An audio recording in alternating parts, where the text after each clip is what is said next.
All right, what is good, everybody? Welcome into Texans Postgame. I'm your host, JP, as usual. And guys, this is the Texans Patriots postgame.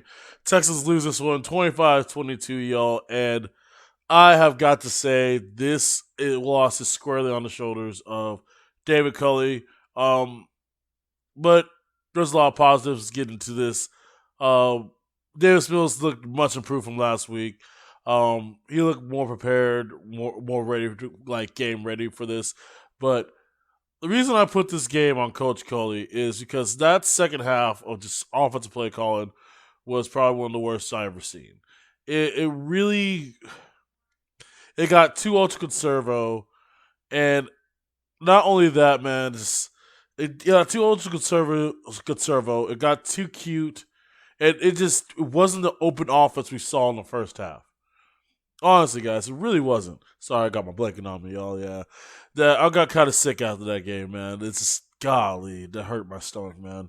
Just I just the one thing I don't get about that game that Coley did was the fake punt.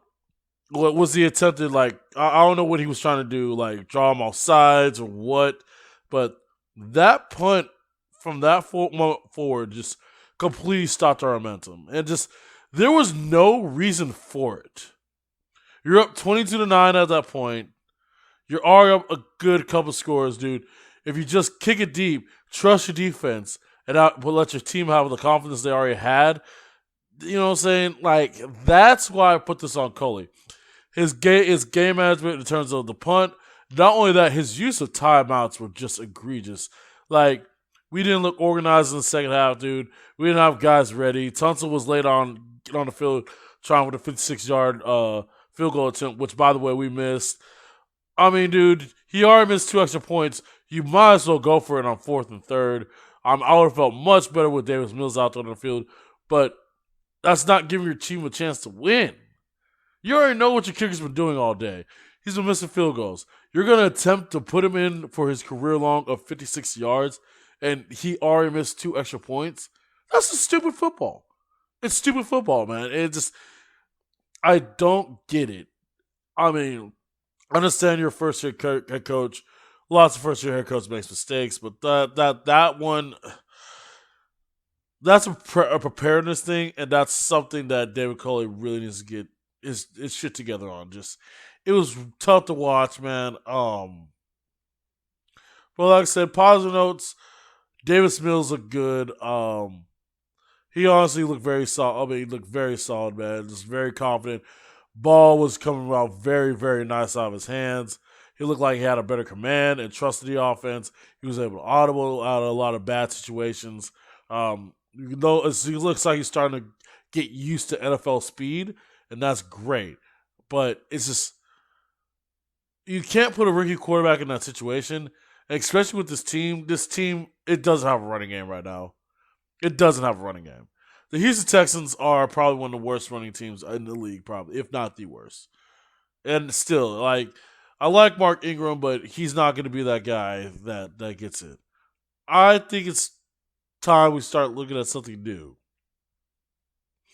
And don't get me wrong, I'm not sure if he's ready yet or what the deal is with it. But Scotty Phillips to me looked phenomenal in preseason. I don't know why they're not trying to put that kid out there. I think he has fresher legs. I think he's a better runner in between tackles than the other backs that we have on this team. I think give the kid a chance. He doesn't have to start, but at least let the kid some carries, see what he can do. If he doesn't do well, then you know what you need this offseason. But to tell me that you expect a rookie quarterback to be successful with no running game, that's why we lost 4 in a row. Like, dude, this team does not look the same without Tyrod Taylor. And fingers crossed we get him back next week. It's maybe not likely, but fingers crossed that we do have him back next week. And just the thing is, this coaching staff does not want to rush him back, and you may be kind of forced to, man. I'm not sure I don't know if they're trying to win this season or not, but if they are, it ain't gonna be with Davis Mills right now, because right now it's not that don't get me wrong. Davis Mills is not ready. It shouldn't be out there right now. I don't think so. But to not let him have a running game to go along with him, it's hurting his development that much more. And just when you have a rookie quarterback with no running game and you're expecting to put more on his shoulders, dude, it's a cause for disaster, man. So, dude, it's just right now. Coley really needs to get his shit together, man. It's just he needs to try some different things. The secondary looked good for the most part until the second half, man. Then the defense was constantly out there in bad situations. Offense kept getting 3 and outs, so the defense was on the field longer than they were in the first half. Defense, I mean, I would say this, at least our defenses are making some plays, but our offense, it was so stagnant in the second half, dude. It was bad, man. That's all I'd say, man. It just, y'all, I'll see y'all next week and probably later tonight. I'm probably gonna do Astros pregame and postgame too, but this Texans loss, I put square on David Coley and just he really doesn't get his shit together in terms of the preparedness of this team. So, guys, thank y'all for tuning in, and I hope to see y'all next week. Peace.